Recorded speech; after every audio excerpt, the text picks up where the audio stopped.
It's time for Wow Factor, cool facts about fishing, hunting, and the outdoors. Using a bow and arrow is one of the most rewarding types of hunting you can do, and understanding how it works will make you a better hunter. For example, do you know how to compensate for gravity?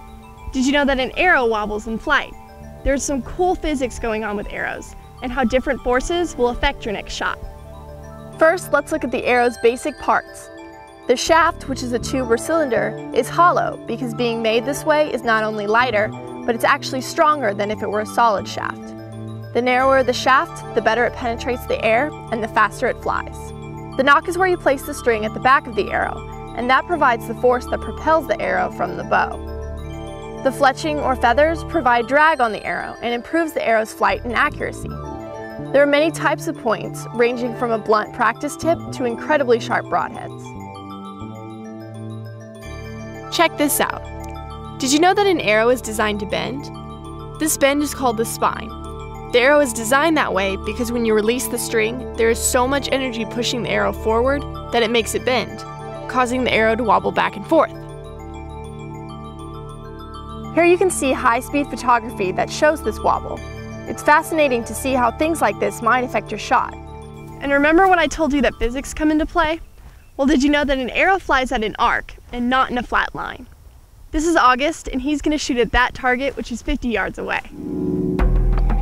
If we use this level to make sure the arrow is leaving the bow in a flat line, notice it will hit the ground too soon and miss the target. But if he adds an angle to his aim, the arrow flies in an arc and bullseye. Cool so far? Well, let's learn something amazing about physics. This is Mary Eck, and she's a physics instructor. Hi, Erin.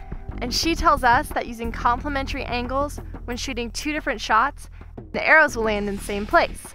Now, some people find this really hard to believe. It's true, Erin, under perfect conditions. Tonight we might have a little bit of wind, but I think the arrows will land closer than you think. Well, it's not that August and I don't believe you, but we set up our own little experiment just to test it out. Well, let's do it. So what are complementary angles? It's two angles that add up to 90 degrees. Did you know that if you shoot an arrow at a 30-degree angle, then make the very same shot, but aim the arrow at a 60-degree angle, the arrows will hit the same spot when they land? Okay, let's see if this is true in real life. We're using this jig to help ensure that our angles are correct for the experiment. And to help us see the arrows better, we're using lighted nocks. Very cool. August is using a Genesis bow because it has a lot less power than his bow. If we used his bow, we might find the arrow in the next county, if we ever found it at all. The first shot August will make is at a 30-degree arc. Let's see what happens. 3, 2, 1. Now we're going to try this with a 60-degree angle. Ready, August? Yep.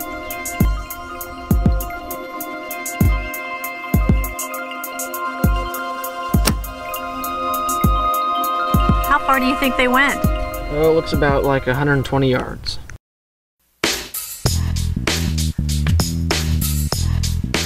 Wow, that is amazing.